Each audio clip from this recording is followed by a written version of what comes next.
بسم الله الرحمن الرحيم. الحمد لله نحمده ونستعينه ونستغفره ونؤمن به ونتوكل عليه ونعوذ بالله من شرور أنفسنا ومن سيئات أعمالنا. من يهده الله فلا مضل له ومن يضلله فلا هادي له. ونشهد أن لا إله إلا الله وحده لا شريك له ونشهد أن سيدنا ونبينا وحبيبنا ومولانا محمدا عبده ورسوله صلى الله تعالى عليه وعلى آله وأصحابه وأزواجه وذرياته وجميع أهل بيته وبارك وسلم تسليما كثيرا كثيرا. أما بعد، فأعوذ بالله من الشيطان الرجيم. بسم الله الرحمن الرحيم. رب اشرح لي صدري ويسر لي أمري واحلل عقدة من لساني يفقهوا قولي. صدق الله العظيم. اللهم إني أسألك بأنك أنت الله لا إله إلا أنت الأحد الصمد الذي لم يلد ولم يولد ولم يكن له كفوا أحد.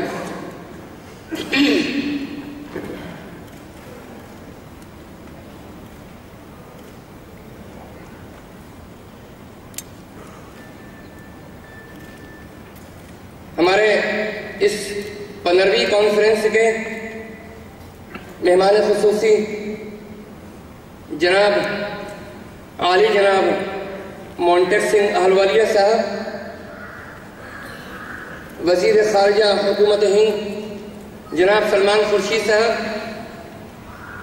ممبر پلاننگ کمیشن ڈاکٹر سیدہ حمید صاحبہ،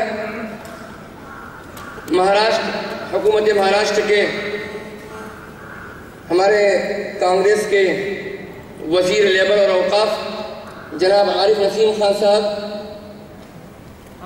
اور اسٹیج پر بیٹھے ہوئے میرے تمام مہمانان گرامی قدر اور حاضرین مجلس، بزرگوں، دوستوں، بھائیوں اور میری بہنوں،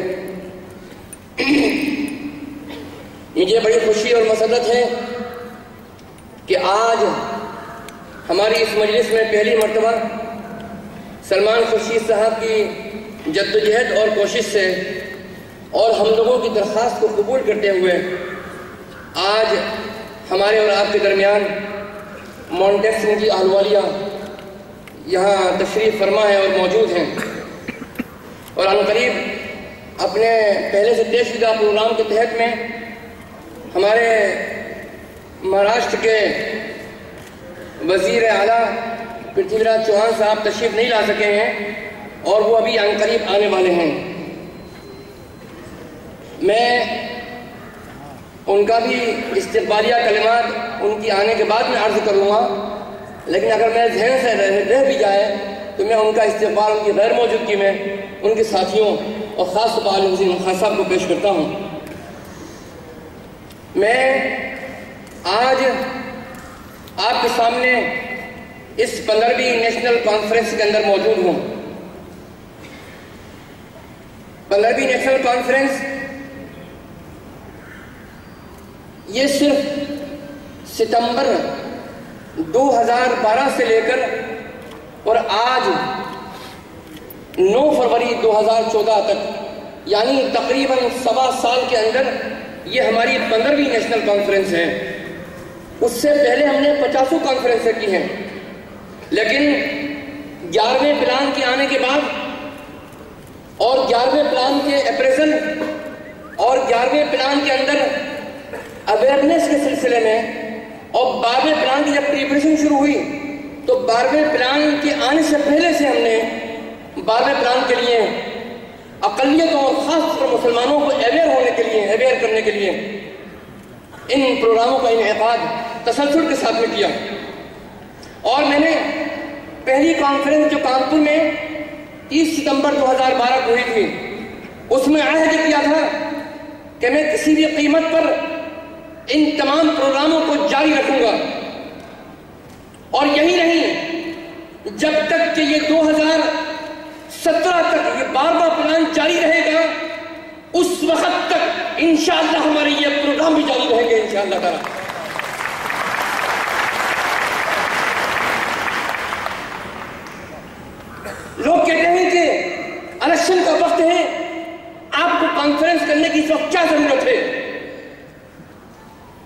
میں کہتا ہوں کہ مجھے سیاست سے میرا کوئی تعلق نہیں ہے، نہ میں سیاست میں ہوں، نہ میرے آبا کابرین اور بزرگ سیاست کے اندر تھے، اور میں اس بات کا عہد کرتا ہوں کہ نہ میں سیاست میں قدم رکھنا چاہتا ہوں اور میں اپنی اولادوں کو وصیت کرتا ہوں کہ وہ سیاست میں نہیں آئیں گی۔ لیکن سیاست اچھوت نہیں ہے، سیاست میں اچھے لوگوں کا آنا یہ اس وقت کا تقاضا ہے۔ ہمیں اس تقاضے کو پورا کرنا چاہیے کہ اچھے لوگ سیاست کے اندر آئیں اور اس ملک کا نام بھی روشن کریں۔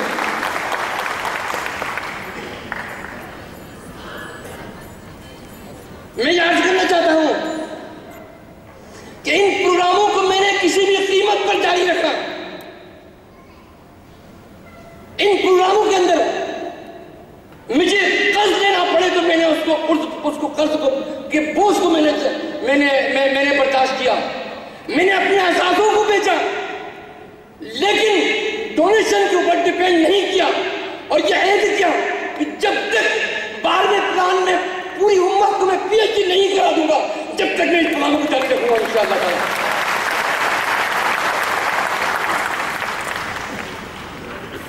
میرا عزیزوں اور دوستوں،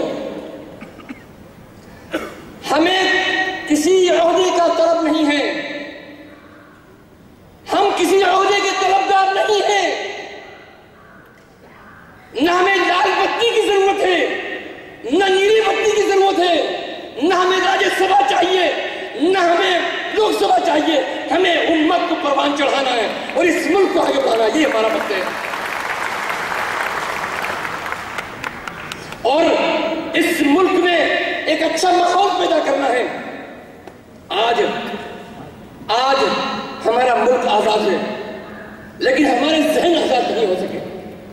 آج میری پروگراموں کی خوبی یہ بھی ہے کہ میرے پروگراموں کے اندر ہر طبقے کے لوگ شریک ہوتے ہیں، ہندو بھی شریک ہوتے ہیں، مسلمان بھی شریک ہوتے ہیں، سکھ بھی شریک ہوتے ہیں، کرسچن اور مائنورٹیز کے لوگ بھی شریک ہوتے ہیں، اور میں سمجھتا ہوں کہ یہ اس وقت کا سب سے بڑا تقاضا ہے کہ ہم فرقہ پرستی کے خلاف جنگ متحد ہو کے لڑیں گے، تبھی آپس کے اندر محبت پیدا ہوگی۔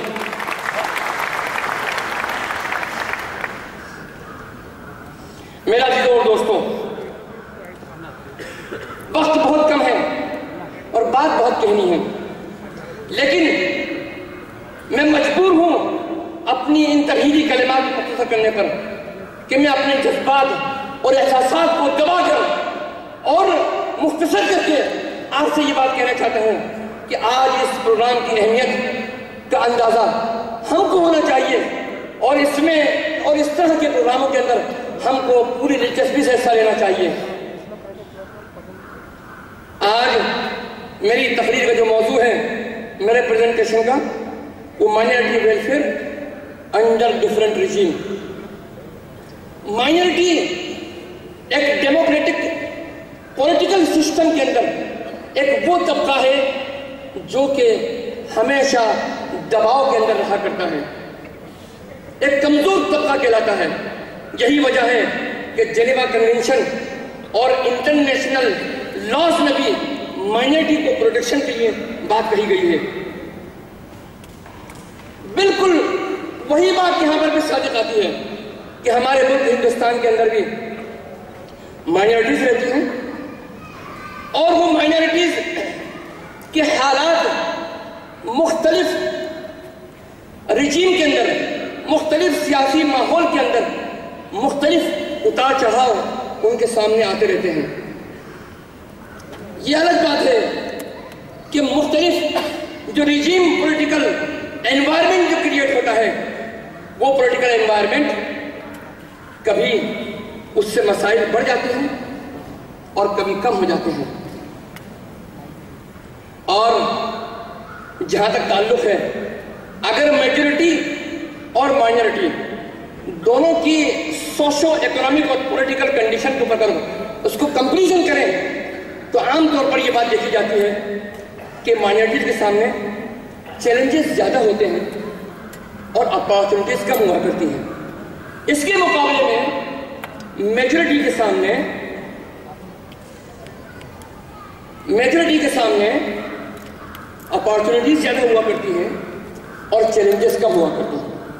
آئیے ہم اپنی بات کو آگے بڑھاتے ہیں کہ اس ملک میں ایک تو یونیورسل چیلنجز ہیں پوری کنٹری میں، ہر آدمی کے سامنے، جیسا غریبی ایک چیلنج ہے، لیکن کچھ مخصوص حالات بھی ہوا کرتے ہیں مسلم کمیونٹی کے سامنے بھی ان حالات کا سامنا ہے، اور مائنورٹیز کے سامنے ہمارے چیلنجز بھی ہیں اور اپارچونیٹیز بھی ہیں۔ اس بات کو سمجھ لیجئے کہ اگر ہم نے اس بیلنس کو قائم کرنے میں کامیاب ہو گئے، ایک بات یاد رکھیے، ہم کامیابی سے اپنی ترقی کا سفر جاری رکھ سکتے ہیں۔ اگر ہم نے چیلنجز کا اور حالات کا صحیح طریقے سے مقابلہ کیا اور اپنے آپ کو پریپیئر کیا ڈیموکریٹک فریم ورک میں رہتے ہوئے اور ڈیموکریٹک سسٹم کا سپورٹ حاصل کرتے ہوئے، تو یاد رکھیے ہمارے چیلنجز کم بھی ہو سکتے ہیں اور ہمارے مواقع جس کے لیے کہ جو کہ ہمارے لیے جس درجے میں بھی، جس پولیٹیکل ریجن کے اندر بھی اوپن ہیں اور کھلے ہوئے ہیں، اگر ہم ان سے فائدہ اٹھانے کی کوشش کرتے ہیں تو بات آگے بڑھتی ہے۔ ایک بات میں آپ سے یہ عرض کرنا چاہتا ہوں، اور دوسری بات یہ عرض کرنا چاہتا ہوں کہ اس بات کی ضرورت ہے کہ جو چیلنجز ہمارے سامنے ہیں ہم کو پتہ ہونا چاہیے کہ وہ چیلنجز ہمارے سامنے کیا ہیں، نمبر ایک۔ نمبر دو کہ ان چیلنجز کا مقابلہ کیسے کرنا ہے، ہم کو اس کا طریقہ ایک ڈیموکریٹک سسٹم میں آنا چاہیے، اور جہاں آپ کے سامنے چیلنجز ہیں ان چیلنجز پر سارا فوکس نہ کر کے اسی کے ساتھ ساتھ ہمارا فوکس ان تمام اپارچونیٹیز اور مواقع جو ہمارے ساتھ کے اندر ہیں، ہمیں ان سے پورا فائدہ حاصل کرنے کی بھی کوشش کرنی چاہیے۔ لیکن سوال یہ ہوتا ہے کہ ہمیں ان دونوں میدانوں میں، یعنی اپارچونیٹیز سے فائدہ اٹھانا اور چیلنجز کا مقابلہ کرنا، ان دونوں کے لیے اس بات کی بھی ضرورت ہے کہ جو پولیٹیکل انوائرمنٹ ہے وہ سازگار ہو آپ کے لیے۔ اگر سازگار ہے تو آپ کو کامیابی تیزی سے ملے گی، اگر سازگار نہیں ہے پولیٹیکل انوائرمنٹ تو آپ کو اس کے لیے جدوجہد مزید کرنی پڑے گی۔ آئیے میں آپ کے سامنے دو ڈیفرنٹ ریجیم کا موازنہ کرتا ہوں آپ کے سامنے کہ مارچ 1998 سے لے کر مئی 2004 تک یہ این ڈی اے کا ایک ریجیم تھا، اس میں ہمارے سامنے کیا حالات تھے، وہ کیا چیلنجز تھے۔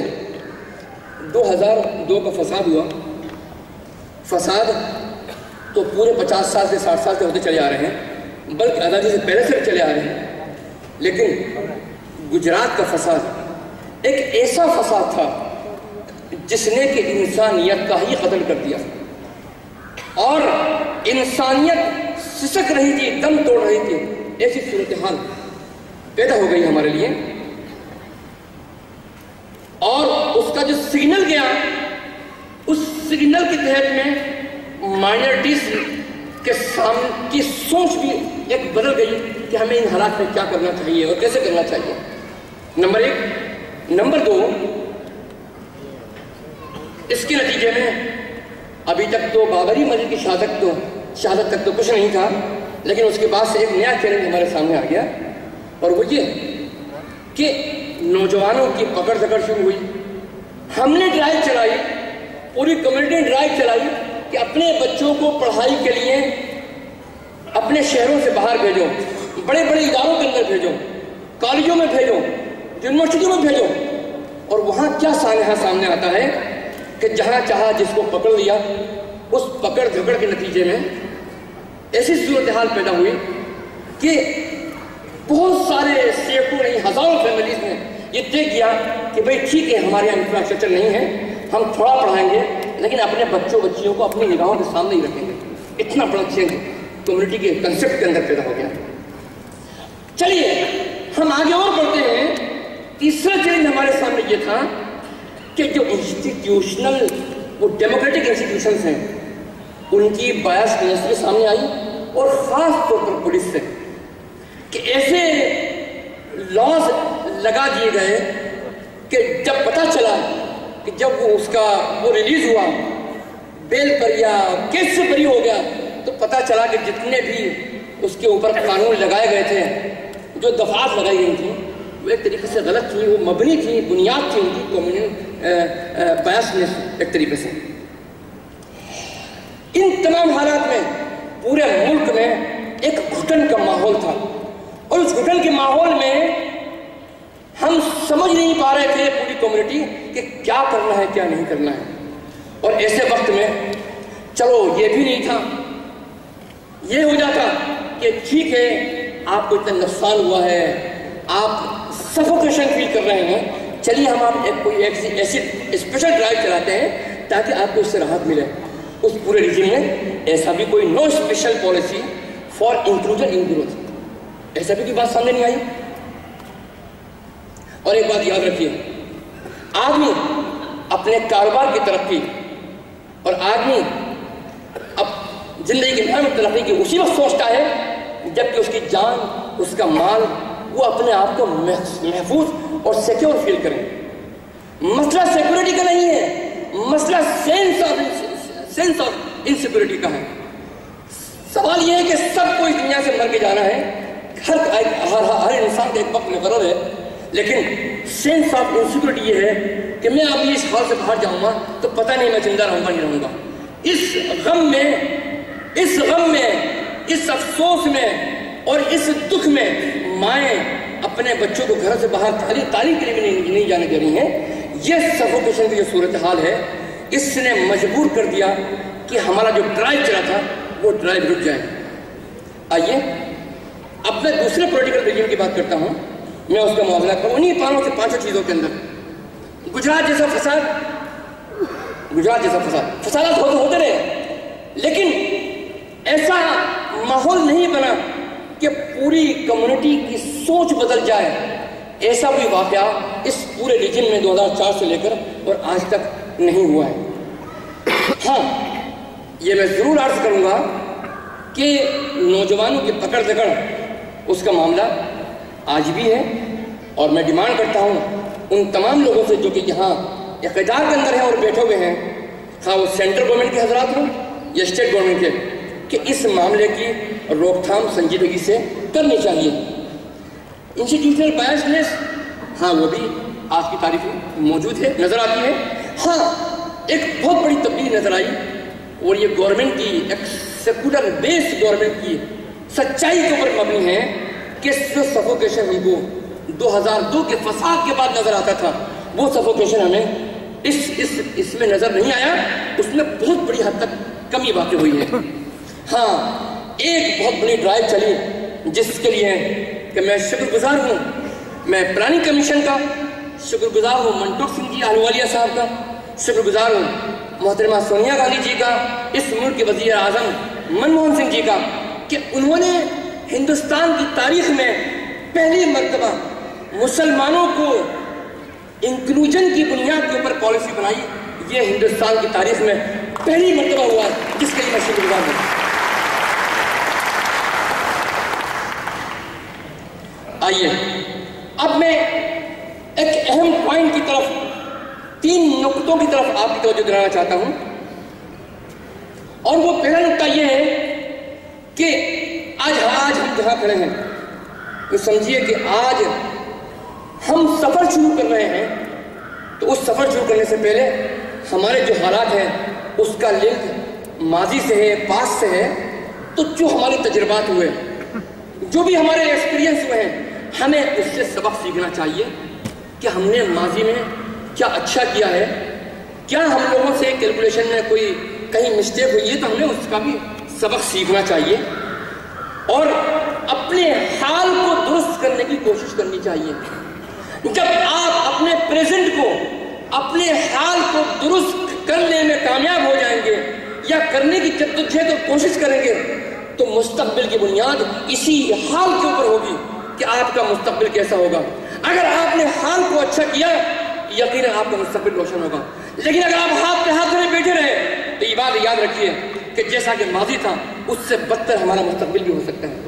آئیے وہ پوائنٹ کیا ہے 5 میں آپ کو بتاتا ہوں کہ جب ہم ایشوز پر بات کرتے ہیں تو ایک ایشو اس کا انبار نظر آتا ہے. ہمیں اس میں اپنی پرائرٹیاں تلاش کرنی چاہیے. Analyse the issues. کون سی ہمارے ایشوز ایسے ہیں جو کہ آل اوور کمیونٹی بیسڈ ہے, کوئی انڈیویجول مسئلہ نہیں ہے. ہمیں ان community based N G Os کے اوپر بند کر دیا کمیونٹی بیسڈ ایشوز کے اوپر ہم کو اینالائز کرنا چاہیے کہ ہماری پرائرٹیز کیا ہیں اور ہمیں اپنی بات کون سے مسئلے میں کب اور کہاں رکھنی ہے. نمبر 1. نمبر 2, لک آن ٹولس اویلیبل. جو ہمارے سامنے ٹولس اویلیبل ہیں ہمیں ان ٹولس کے سہارے اپنے مسائل کو حل کرنے کی جدوجہد کرنی چاہیے.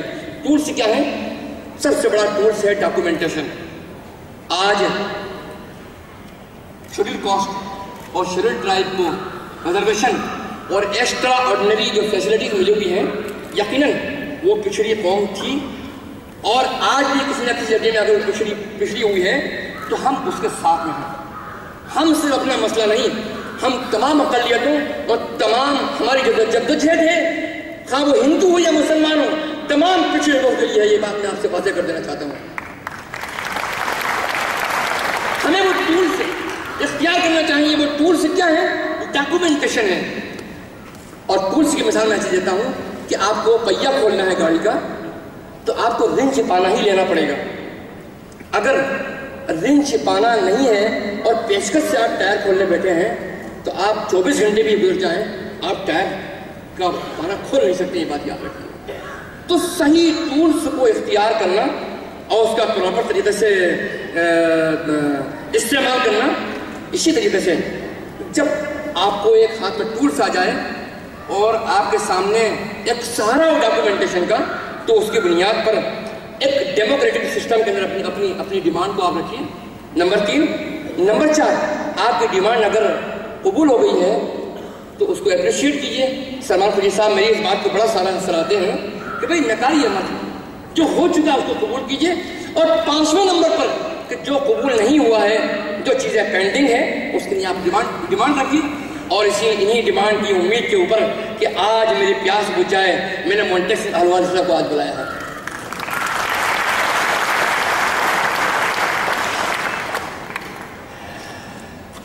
آئیے وہ ٹولس کیا ہیں, آئیے ہم دیکھنے کی کوشش کریں وہ ٹولس کیا ہیں.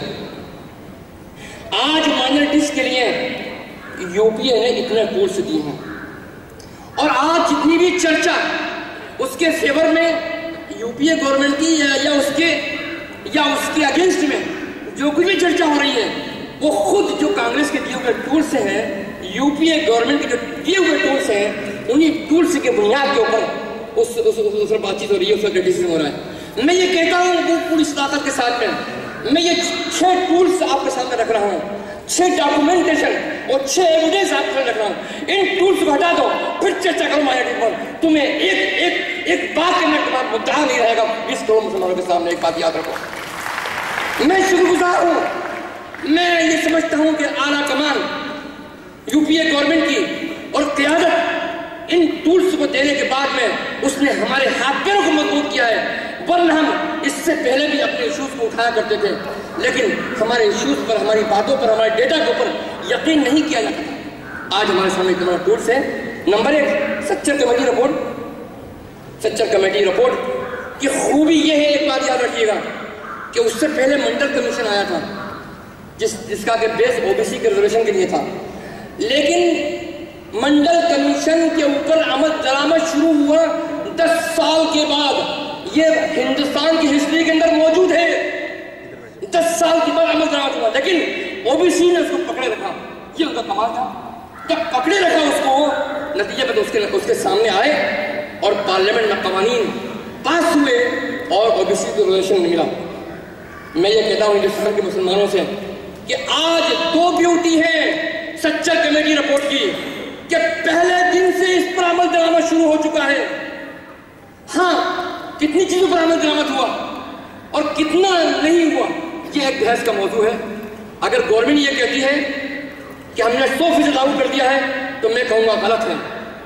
اگر کمیونٹی کا کوئی شخص یہ کہتا ہے کہ کچھ نہیں ہوا سچر کمیٹی کے اوپر تو میں کہوں گا یہ بھی غلط ہے، یہ بھی غلط ہے کہ کچھ نہیں ہوا۔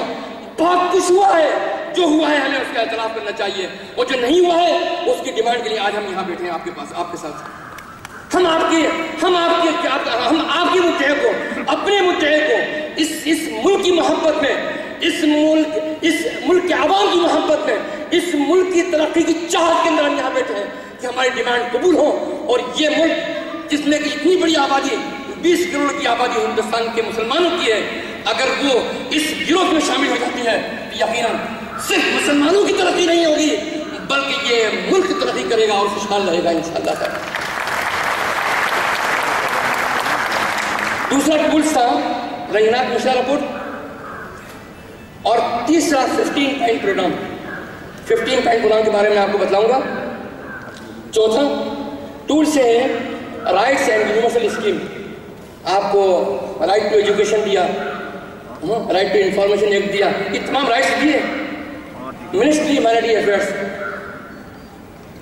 سچر کمیٹی کے آنے کے 6 مہینے کے اندر سچر کمیٹی کی رپورٹ کے پر عمل درآمد کرتے ہوئے سینٹرل گورنمنٹ نے منسٹری مائنورٹی افیئرس کو بنا دیا۔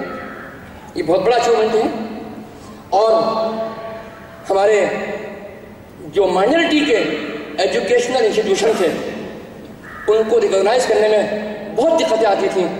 اس کے لیے HRD منسٹری کے تحت میں national commission for minority education institution بنایا گیا۔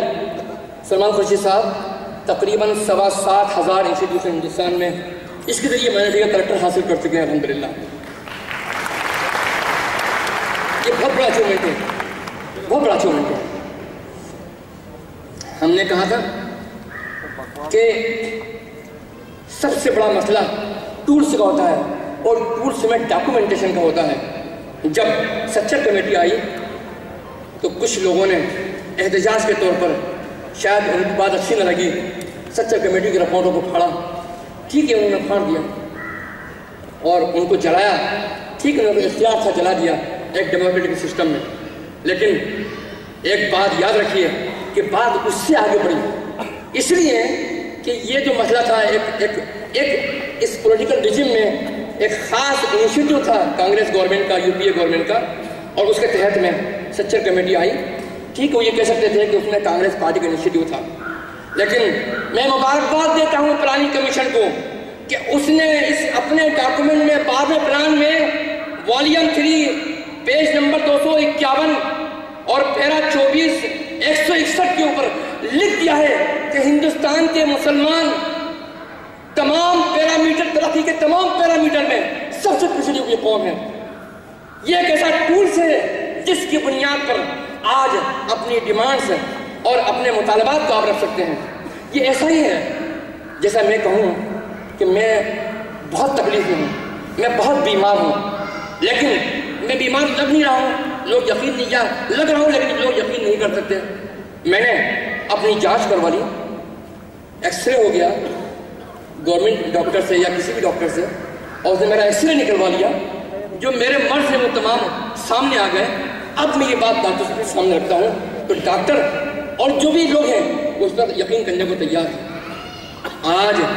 آج اس ڈاکومنٹ نے اتنا بڑا ٹولز اور ہتھیار کیا ہے مسلمانوں کے ہاتھ میں کہ مسلمان ڈیموکریٹک سسٹم میں رہتے ہوئے اور within the democratic system of the country وہ اپنے مطالبات کو پوری طاقت سے پورے زور سے رکھ سکتے ہیں۔ اور اس کے لیے سب سے بڑا جو یوگدان ہے وہ پلاننگ کمیشن کا ہے کہ یہ پلاننگ کمیشن کا ڈاکومنٹ کسی ایک پارٹی کا ڈاکومنٹ نہیں ہے، یہ بلکہ بھارت ورش کا ڈاکومنٹ ہے۔ اس پر سب کی دستخط ہیں، کانگریس کی سرکاروں کی بھی دستخط ہیں، چیف منسٹر کی دستخط ہیں، سماج وادی کی بھی دستخط ہیں، BJP کے بھی دستخط ہیں، تمام لوگوں کی دستخط ہیں، گجرات کے چیف منسٹر سب کے دستخط ہیں، اور یہ اس کو ایک نیشنل ایشو بنا کر ڈاکومنٹ کیا ہے۔ یہ ہماری بہت بڑی کامیابی ہے۔ آئیے ہم آپ کے سامنے کیسے کیسے حالات گزرتے ہیں اور کن کن حالات سے ہمیں گزرنا پڑتا ہے، کس کس طرح کے چیلنجز ہمارے سامنے آتے ہیں، ہم آپ کے سامنے رکھتے ہیں. آئیے، جب گجرات کا فساد ہوا تو civil society, N G Os, secular minded group اور سیکولر مائنڈیڈ پارٹیز سب نے اس بات پر اتفاق کیا کہ بھائی کہیں فساد ہو جاتا ہے اور اسٹیٹ مشینری بالکل فیلئر ہو جاتی ہے یا ناکام ہوتی ہے لا اینڈ آرڈر کو مینٹین کرنے کے اوپر، تو کیا سینٹر خاموش بیٹھا رہے گا؟ ضرورت ہے اس بات کی کہ سینٹر کو ایسا اختیار ہونا چاہیے کہ سینٹر انسانیت کی بقا کے لیے، اور میں تو انسانیت کی بات کرتا ہوں، میں ہندو اور مسلمان کی بات نہیں کرتا ہوں. ہندو مرے فساد میں یا مسلمان مرے، مرا تو ایک بھارت کا انسان مرا ہے. ایک بات یاد رکھیے، انسانیت پر یہ بات یاد رکھیے. ہمیں اس کو فرقوں میں نہیں بانٹنا ہے، ہمیں ان نفرتوں کو کم کرنے کی پوری کوشش کرنی ہے انشاءاللہ تعالی. لہذا یہ کس دور سے گزرا میں نے پوری تفصیل، اگر آپ پڑھو گا تو بہت تفصیل ہو جائے گی. صاحب اس میں یہ کہا گیا کہ صاحب یہ تو لا اینڈ آرڈر اور پولیس ڈپارٹمنٹ اور لا اینڈ آرڈر کو کنٹرول کرنا یہ تو اسٹیٹ کا میٹر ہے. ہم کیسے اس بات کی اجازت دے سکتے ہیں کہ ہم اس بل کو پاس کر دیں؟ لہٰذا اس میں کچھ ترمیم کی گئی، access to justice and reparation اس کا نام رکھا گیا، وہ بھی نہیں ہوا. تو اس پر بھی ایک کنسنسس نہیں بنا. ایک national authority at central level اس کا پروپوزل ہوا. آج تک کمیونل وائلنس بل اٹکا ہوا ہے. میں یہ بات کہہ دینا چاہتا ہوں کہ میں نے ایک بات اس سے پہلے یہ بات کہی تھی کہ پولیٹیکل ماحول اگر سازگار نہ ہو تو برسر اقتدار پارٹی بھی کوئی بل پارلیمنٹ میں پاس نہیں کرا سکتی. اس طرح کا ماحول ہمارے لیے سامنے دیکھنا ہے کہ وہ لوگ جنہوں نے ہمارے ووٹوں سے اپنی اسٹیٹ میں سرکاریں بنائی ہیں، انہوں نے بھی مل کر مخالفت کی ہے کہ کمیونل وائلنس بل کی ہم مخالفت کرتے ہیں.